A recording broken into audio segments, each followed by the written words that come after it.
مردوں کے لیے باجماعت نماز کی اہمیت اور فضیلت. اگرچہ یہ ٹاپک ڈائریکٹ آپ سے ریلیٹڈ نہیں، لیکن پھر بھی آپ کو اگر پتا ہوگا تو آپ اپنے لڑکوں کو، ہسبینڈز کو، بچوں کو اس چیز کی طرف متوجہ کریں گے. آپ ان کو مدد دیں گے کہ وہ جماعت سے نماز پڑھ سکیں. ورنہ بعض اوقات خواتین ہی رکاوٹ بن جاتی ہیں. وہ کہتی ہیں کیا آپ ہر تھوڑی دیر بعد گھر سے چلے جاتے ہیں، ابھی تو آفس سے آئے ہیں، ابھی پھر مسجد چلے گئے، ابھی آئے نہیں تو پھر دوبارہ جانے کا سوچ رہے ہیں، گھر والوں کو بھی ٹائم دیں. نہیں، آپ کو معلوم ہونا چاہیے کہ ان کے لیے باجماعت نماز کتنی ضروری ہے. نماز باجماعت جنت میں مہمانی کا باعث ہے. نبی صلی اللہ علیہ وسلم نے فرمایا جو شخص مسجد میں صبح و شام جاتا ہے اللہ تعالیٰ جنت میں اس کی مہمانی کا سامان کرے گا. وہ صبح و شام جب بھی مسجد جائے اور اللہ کا مہمان بننا، سبحان اللہ. دنیا میں کسی ڈگنیٹری کا اگر آپ مہمان بنے ہوں کبھی تو بار بار کہیں نہ کہیں مینشن کریں گے کہ ہم وائٹ ہاؤس میں انوائٹڈ تھے. تو دنیا میں انسان اس کو اپنے لیے بڑے آنر کی بات سمجھتا ہے. کیا اللہ سبحانہ وتعالیٰ اس سے زیادہ اعز اور اکرم نہیں ہے اور اس کی مہمانی زیادہ عزت والی نہیں ہے؟ لیکن اس کے لیے پھر اپنے آپ کو کوالیفائی کرنا ہے، اور وہ کوالیفیکیشن کیا ہے؟ مسجد میں نماز. نماز با جماعت کے لیے حاضر ہونے والے سے اللہ تعالیٰ خوش ہوتا ہے. نبی صلی اللہ علیہ وسلم نے فرمایا جو مسلمان مرد مسجد کو نماز اور ذکر کے لیے اپنا ٹھکانہ بنائے اللہ اس سے ایسے خوش ہوتے ہیں جیسے غائب گھر آئے تو اس کے گھر والے خوش ہوتے ہیں. یعنی اللہ تعالیٰ دیکھتے ہیں کہ کون آ رہا ہے اور پھر خوش ہو جاتے ہیں کہ اچھا وہ پھر آ گیا مسجد میں، پھر وہ آ گیا. گزشتہ گناہوں کی معافی. عثمان رضی اللہ عنہ کہتے ہیں کہ میں نے رسول اللہ صلی اللہ علیہ وسلم کو یہ فرماتے ہوئے سنا کہ جو شخص وضو کرے اور اچھی طرح وضو کرے پھر فرض نماز کے لیے مسجد کی طرف چلے اور امام کے ساتھ نماز ادا کرے تو اس کے گزشتہ سارے گناہ معاف ہو جائیں گے. اچھا وضو اور مسجد کی طرف جانا اور امام کے ساتھ نماز ادا کرنا. یہ نہیں کہ نماز تو مسجد میں پڑھ رہے ہیں لیکن جماعت گزر چکی. حج کے برابر ثواب. ابو امامہ کہتے ہیں کہ رسول اللہ صلی اللہ علیہ وسلم نے فرمایا جو اپنے گھر سے وضو کر کے فرض نماز کے لیے نکلے تو اس کا ثواب احرام باندھنے والے حاجی کے ثواب کی طرح ہے. احرام باندھ کے آپ کہاں جاتے ہیں؟ اللہ کے گھر. تو یہاں بھی کیا کر رہے ہیں؟ اللہ کے گھر. وہ بڑا گھر ہے، یہ چھوٹا گھر ہے تو گھر اللہ ہی کا. اور جو چاشت کی نماز کے لیے نکلے اور اسی کی خاطر تکلیف برداشت کرتا ہو تو اس کا ثواب عمرہ کرنے والے کے ثواب کی طرح ہے. اور ایک نماز سے لے کر دوسری نماز کے درمیان کوئی لغو کام نہ ہو تو وہ علیین میں لکھی جاتی ہے. لا لغو بینہما کتاب فی علیین. ٹھیک ہے، یعنی اس کا نام اعمال کلا ان کتاب الابرار لفی علیین. تو یہ ابرار کون ہیں؟ جو ایک نماز سے دوسری کے درمیان کوئی غلط کام نہ کریں. دور سے مسجد آنے والے کے اجر میں اتنا ہی اضافہ. نبی صلی اللہ علیہ وسلم نے فرمایا جو مسجد سے جتنا دور ہوگا اتنا ہی اس کا اجر زیادہ ہوگا. نبی صلی اللہ علیہ وسلم نے فرمایا نماز میں ثواب کے لحاظ سے سب سے بڑھ کر وہ شخص ہوتا ہے جو مسجد میں نماز کے لیے زیادہ سے زیادہ دور سے چل کر آئے، پھر وہ جو اس سے زیادہ دور سے آئے، اور جو شخص نماز کے انتظار میں بیٹھا رہتا ہے حتیٰ کہ اسے امام کے ساتھ پڑھتا ہے اس شخص سے اجر میں بڑھ کر ہے جو پہلے ہی نماز پڑھ کے سو جائے. یعنی ایک وہ شخص ہے جو انتظار نہیں کرتا جماعت کا، کہتا مجھے تو نیند آئی ہے بس میں پڑھ لیتا ہوں، اور ایک وہ ہے جو انتظار کر کے جماعت سے پڑھ کے سوتا ہے. فجر اور عشاء جماعت سے ادا کرنے پر پوری رات کے قیام کا اجر. عثمان بن عفان سے روایت ہے، کہتے ہیں کہ رسول اللہ صلی اللہ علیہ وسلم نے فرمایا جو شخص عشاء کی نماز کے لیے جماعت میں حاضر ہوا اس کے لیے نصف رات کے قیام کا ثواب ہے، اور جس نے فجر اور عشاء کی نماز با جماعت پڑھی اس کے لیے پوری رات کے قیام کا اجر ہے. یعنی ایک نماز پڑھے تو آدھی رات کا اجر، دو جماعت سے پڑھے تو پوری رات کا اجر. اور یہ مردوں کے لیے حکم ہے. 27 گنا زیادہ اجر. رسول اللہ صلی اللہ علیہ وسلم نے فرمایا نماز با جماعت اکیلے شخص کی نماز سے 27 درجے زیادہ فضیلت رکھتی ہے. جماعت چھوڑنے والوں پر نبی صلی اللہ علیہ وسلم کا غصہ. ابو ہریرہ سے روایت ہے کہ رسول اللہ صلی اللہ علیہ وسلم نے فرمایا مجھے اس ذات کی قسم جس کے ہاتھ میں میری جان ہے، میرا ارادہ ہوا کہ میں ایندھن جمع کرنے کا حکم دوں، پھر نماز کے لیے اذان دینے کا کہوں، پھر کسی کو امامت کرانے کا حکم دوں، پھر میں ان لوگوں کے پاس جاؤں جو جماعت میں شریک نہیں ہوتے اور انہیں ان کے گھروں سمیت جلا دوں. قسم ہے اس ذات کی جس کے ہاتھ میں میری جان ہے، اگر تم میں سے کسی کو معلوم ہو کہ مسجد میں اسے موٹی ہڈی اچھے پائے ملیں گے تو وہ ضرور عشاء میں حاضر ہو. اسی لیے بعض مساجد والے بیچارے کبھی چائے کا انتظام کرتے ہیں، کبھی اور کسی سنیکس وغیرہ کا، تاکہ کسی طرح لوگ آ جائیں صحیح. تو اگر ایک چائے کے کپ کے پیچھے ہم مسجد چلے جاتے ہیں کہ چلے تھوڑی دیر جا کے تھکاوٹ بھی اتر جائے گی، جماعت میں نماز بھی ہو جائے گی، اور پھر اس کے بعد اگلا جو میں نے کام کرنا ہے وہ اچھی طرح ہو جائے گا. تو آپ نے مسجد کو ایک اسٹیشن بنایا، جیسے انسان گیس اسٹیشن پہ رک کے اپنے لیے کوئی چیز لیتا ہے، گاڑی میں پیٹرول بھرتا ہے اور پھر اگلے سفر پہ روانہ ہو جاتا ہے. تو یاد رکھیے کہ جس مقصد کے لیے انسان مسجد جاتا ہے اس سے کہیں بڑا ہوتا ہے جو اس کو دنیاوی فائدوں کی شکل میں نظر آ رہا ہوتا ہے. حالت جنگ میں بھی باجماعت نماز ادا کرنے کا حکم ہے. سورۃ النساء 102 میں اس کا ذکر آتا ہے. بغیر عذر کے جماعت چھوڑنے کی ممانعت ہے. ابن ام مکتوم کہتے ہیں کہ میں نے نبی صلی اللہ علیہ وسلم سے عرض کیا، میں بوڑھا اور نابینا ہوں، میرا گھر دور ہے اور کوئی مجھے میری مرضی کے مطابق مسجد میں لانے والا نہیں، تو کیا میرے لیے جماعت کے بغیر گھر میں نماز پڑھنے کی کوئی رخصت ہے؟ آپ نے فرمایا کیا تم اذان سنتے ہو؟ میں نے کہا جی ہاں. فرمایا تمہارے لیے کوئی رخصت نہیں میں پاتا. نابینا کے لیے آپ نے کوئی رخصت نہیں دی تو پھر صحت مند اور اچھے بھلے انسان کے لیے کیا رخصت ہوگی؟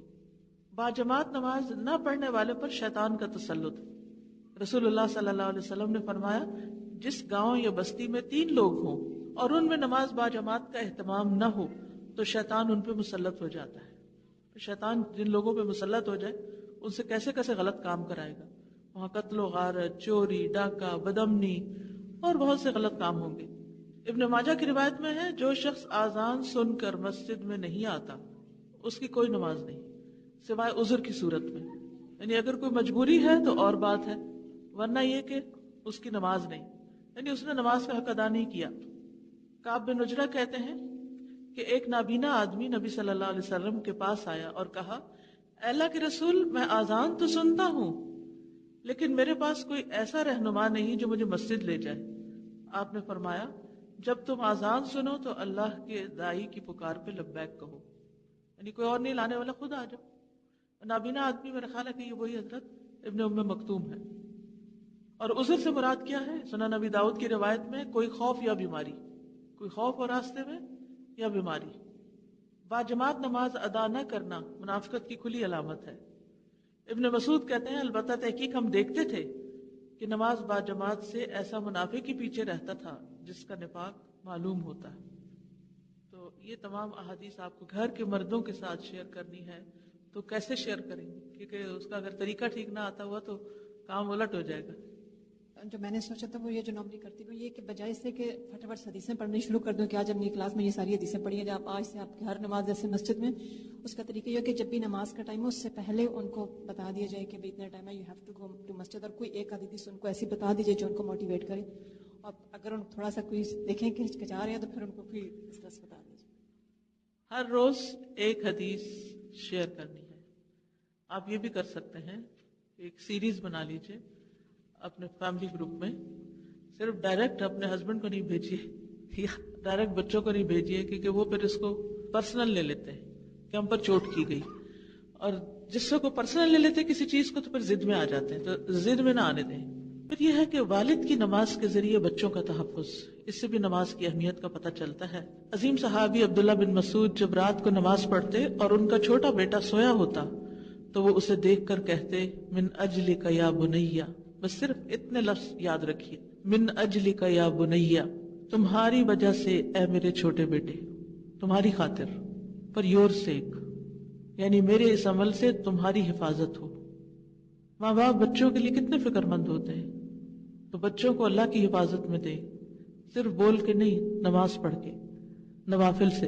اور وہ اللہ تعالیٰ کا یہ قول روتے ہوئے پڑھتے وَكَانَ أَبُوهُمَا صَالِحًا، ان کا باپ نیک آدمی تھا. ابن مسیب کہتے ہیں اے میرے بیٹے، میں تمہاری وجہ سے نماز کو لمبا کرتا ہوں اس امید پر کہ اس کی وجہ سے تمہاری حفاظت کی جائے. اور پھر یہ آیت تلاوت کرتے وَكَانَ أَبُوهُمَا صَالِحًا.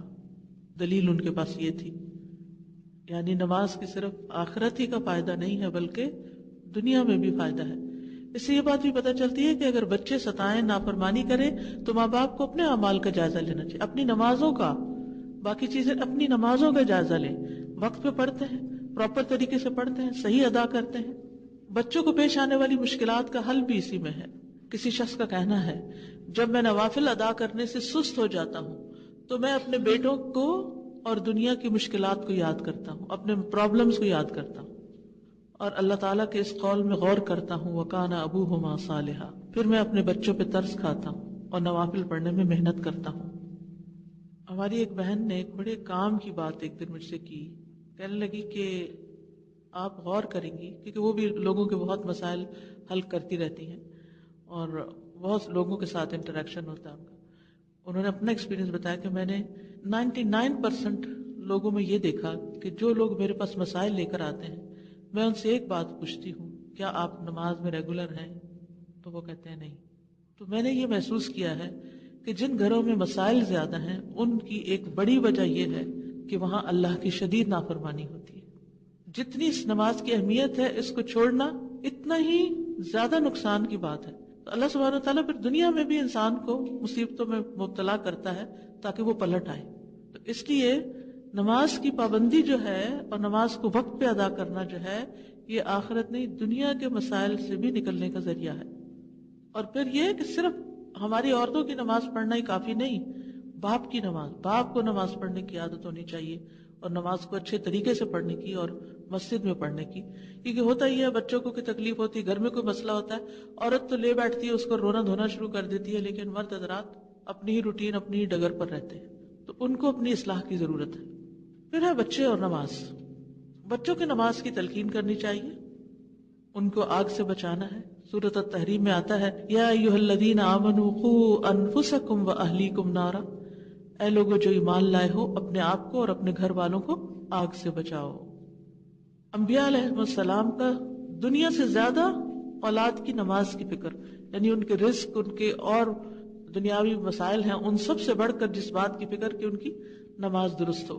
ابراہیم علیہ السلام کی یہ دعا آیت نمبر 37 سورۃ ابراہیم میں، ربنا انی اسکنت من ذریتی بواد غیر ذی زرع عند بیتک المحرم ربنا لیقیموا الصلاۃ، اے ہمارے رب بے شک میں نے اپنی اولاد کے اس وادی میں آباد کیا جو کسی کھیتی والی نہیں، یعنی جو کچھ نہیں اگتا یہاں، تیرے حرمت والے گھر کے پاس اے ہمارے رب تاکہ وہ نماز قائم کریں. پھر اس کے بعد کہتے ہیں فجعل افئدۃ من الناس تہوی الیہم، کہ لوگوں کے دل ایسے کر دیں کہ ان کی طرف مائل رہیں. پھر اس کے بعد کہتے ہیں وارزقھم من الثمرات، ان کو پھلوں میں سے رزق عطا کر، لعلہم یشکرون، تاکہ وہ شکر گزار بنے. تو اس سے کیا پتہ چلتا ہے پہلی فکر کیا تھی؟ نماز کی، روحانی رزق، پھر محبت، پھر کھانا پینا. اور اصل میں یہی ترتیب ہم سب کی زندگی میں ہونی چاہیے کہ سب سے پہلے ہمارے ایمان کی اصلاح ہو، ایمانی ضروریات پوری ہوں، پھر اس کے بعد انسان کی جذباتی ضروریات، آپس کے تعلقات درست، رشتہ داروں سے، بہن بھائیوں سے، اور پھر رزق کی فکر. ہم کیا کرتے ہیں؟ ترتیب الٹ دیتے ہیں، سب سے زیادہ وقت کس پہ لگاتے ہیں؟ رزق کمانے پہ، اور اس میں اس طرح بھاگ دوڑ رکھتے ہیں کہ بھول جاتے ہیں اپنے ماں باپ بھی، حتیٰ کہ اولاد بھی. بہت سے لوگ اپنی اولاد کو بھی بالکل ٹائم نہیں دیتے. ان کے نزدیک صرف اولاد کو نئے نئے کھلونے لے کے دینا یا ان کی دنیاوی خوشحالی کا بندوبست کرنا سب سے اہم کام ہے. اور نماز تو کوئی پڑھتے ہی نہیں، اس کی تو فکر ہی نہیں. خود ہی پڑھ لیں گے، ابھی چھوٹے ہیں، بڑے ہوں گے دیکھ لیں گے، اور اپنی بھی اسی طرح نمازیں گواتے ہیں. ابراہیم علیہ السلام کی یہ جو دعا ہے سورۃ ابراہیم کی آیت 37 جو بہت امپورٹنٹ پرائرٹائز کر رہی ہے کہ سب سے زیادہ اہم چیز کیا ہے، پرائرٹی کس چیز کی ہے؟ نماز کی. سب سے پہلے اللہ کا حق ہے، پھر بندوں کا حق ہے، اور پھر اپنی بات ہے کھانا پینا اور ثمرات. اور اس میں اچھا کھانا منع نہیں ہے، کیونکہ پھل جو ہیں، ثمرات جو ہیں، رزق کی بہترین قسم ہے، تو وہ بھی مانگے، محبت بھی مانگی، اور نمازوں کی توفیق بھی. نہ ہمارا ریلیشن شپ اللہ کے ساتھ اچھا ہوتا ہے، نہ ہمارا ریلیشن شپ بندوں کے ساتھ اچھا ہوتا ہے، اور ہماری ساری ایفرٹ کس میں لگ رہی ہوتی ہے؟ کام، مال، بھاگ دوڑ. کچھ فرق پڑتا ہے اگر ہم چھوٹے گھر میں رہ لیں، کچھ فرق پڑتا ہے اگر ہم چند کپڑے پہن لیں، بہت جوڑے نہ ہو ہمارے پاس.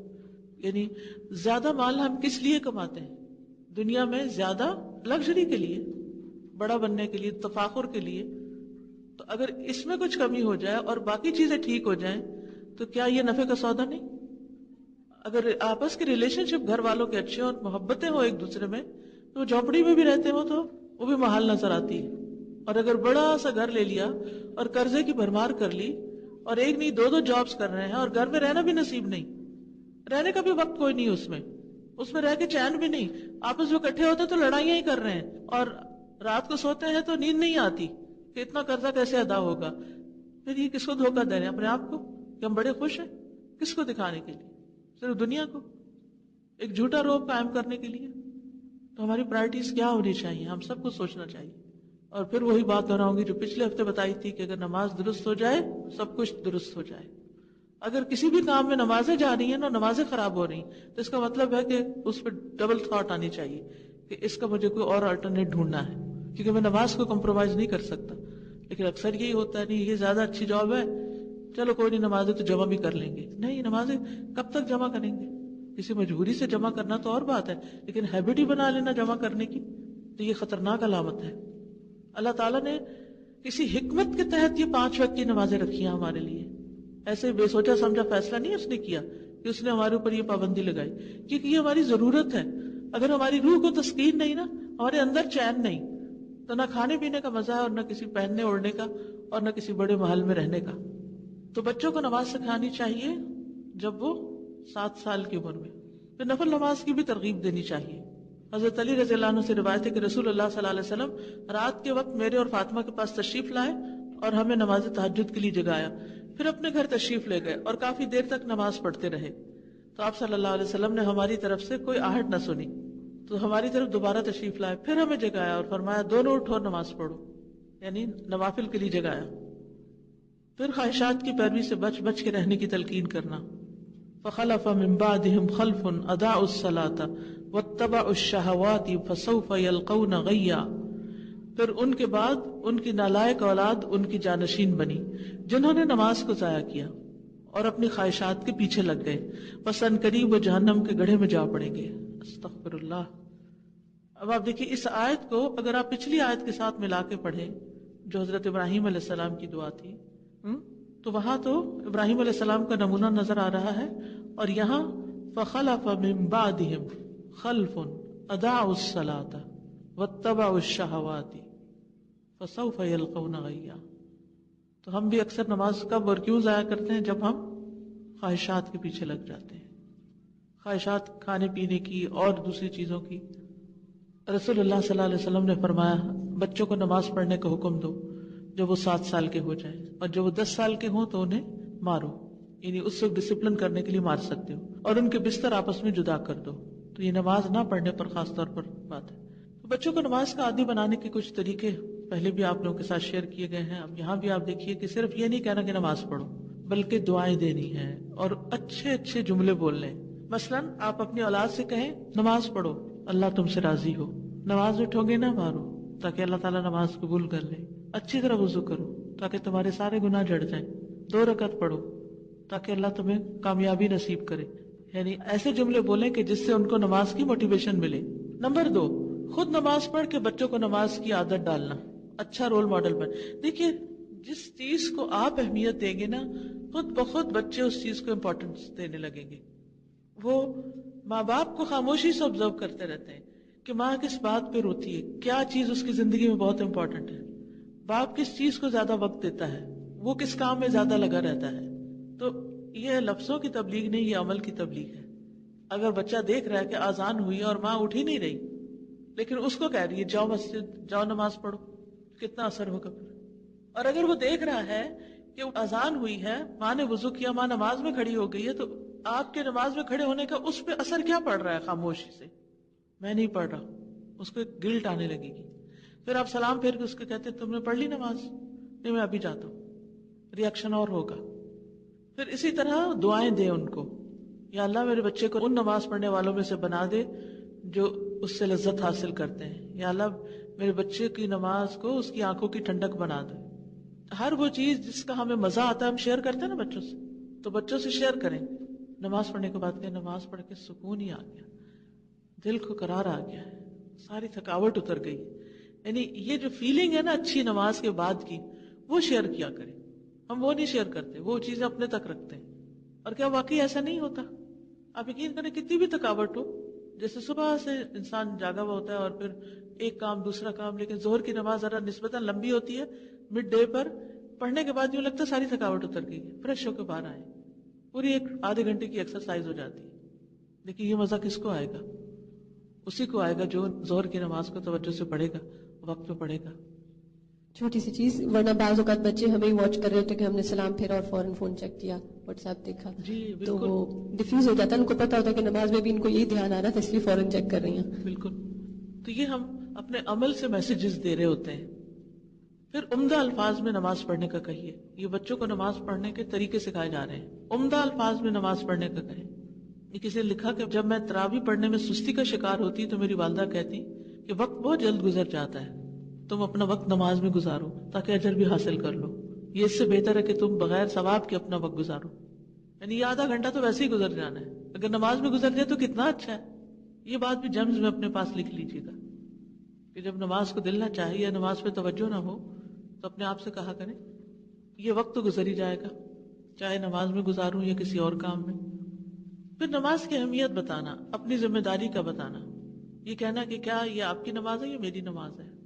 ایک دفعہ میں نے اپنے 10 سال کے بیٹے کو نماز کا حکم دیا تو اس نے غصے سے کہا ابا جان کیا یہ آپ کی نماز ہے یا میری نماز ہے. اس کا مطلب یہ تھا مجھے میرے حال پہ چھوڑ دو.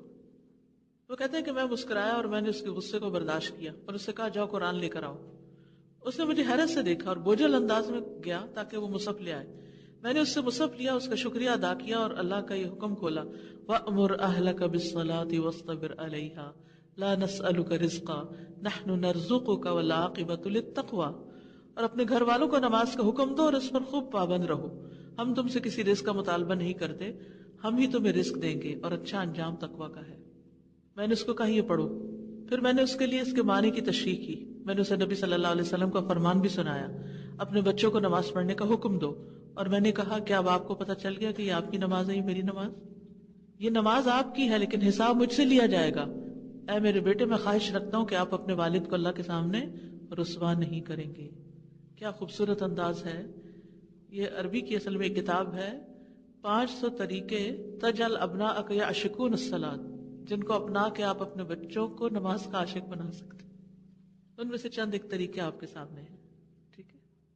جیسا ایک چیز یہ تھی کہ جیسے ہم جب بھی پڑھتے جیسے وہ حدیثوں کا بھی آپ نے بتایا نا کہ ساری ایک ہی دفعہ میں نہیں بتانی، تو میں نے بچوں کے ساتھ یہ ریئلائز کیا کہ اگر ایک ہی سینٹینس ہم ڈیلی کہتے ہیں تو وہ سینٹینس ان کے لیے ایک ہیبیچول سا بن جاتا ہے. جیسے میں اپنے بچوں کو اٹھاتے ہوئے میمورائز کرتا صورت واقعہ تو روز صبح اٹھاتے ہوئے میں کہتی السابقون السابقون، جو پہلے اٹھے گا وہ سابقون مر گیا. 30 said why every day I have to be سابقون today somebody else should be سابقون. تو ڈیلی اگر ڈفرینٹ سینٹینسز ان کو بتائے جائیں جیسے ڈفرینٹ آیات ہیں جو صلاۃ کے بارے میں، تو میرے خیال میں وہ زیادہ افیکٹو پھر ہوتی ہیں.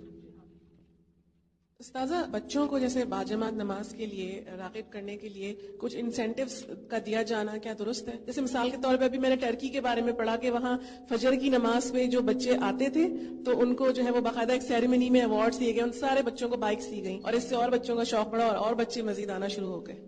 جو محسنون سیریز تھی اس میں ایک میں نے پڑھا تھا کہ ایک صاحب مسجد میں ہر نماز کے بعد ان بچوں کو ٹافیز دیتے تھے یا کچھ کھانے کی چیز دیتے تھے جو نماز کے لیے مسجد آتے تھے. تو دیکھتے دیکھتے مسجد میں بچوں کی تعداد بڑھ گئی. ابھی آپ نے کہا کہ جن گھروں میں اللہ کی نافرمانی بہت ہوتی ہے وہاں پہ مسائل کریٹ ہوتے ہیں. آپ اپنے اوپر تو قابو کر سکتے ہیں لیکن دوسروں پہ قابو نہیں کر سکتے، اس کا کوئی طریقہ؟ اس میں یہ کہ آپ کی بات درست ہے کہ ہم سارے گھر والوں کو تو اپنے ساتھ نہیں ملا سکتے، لیکن یہ کہ اللہ سے یہ کہا کریں کہ اللہ میں ان کے عمل سے بری ذمہ ہوں. ٹھیک ہے نا، یعنی میں اس عمل پہ راضی نہیں، میں بری ذمہ ہوں. سمجھاتے رہیں جب تک امر بالمعروف نہی عن المنکر ہوگا اس وقت تک آپ بری ذمہ رہیں گے اور آپ ان مسائل سے بچیں گے. اور بچوں کے اوپر اگر بس چلتا ہو تو انسان تھوڑا تھوڑا سمجھاتا رہے، کرتا رہے. السلام علیکم.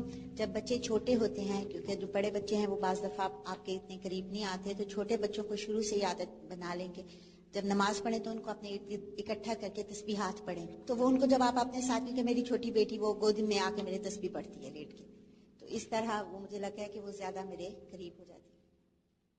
السلام علیکم. جی استاذہ، میں نے نوٹ کیا تھا کہ جب ہم لیکچر سنتے ہیں تو ہماری ایکسپیکٹیشن جو ہے نا بہت ہائی ہو جاتی ہے. ہم جا کے ان کو درس دیں، ان کو کہیں اور وہ فوراً عمل کریں. لیکن آپ کے ایک لیکچر سے مجھے یہ بہت اچھا ملا تھا کہ لیکچر تو ہم نے اٹینڈ کیا نا، ہمیں پتہ ہے کہ کیا بات ہو رہی ہے. اب جا کے ہم ایکسپیکٹیشنز ان سے رکھیں کہ وہ فوراً یہ کریں گے، ایسا نہیں ہوگا. بہت صبر کی ضرورت ہوتی ہے.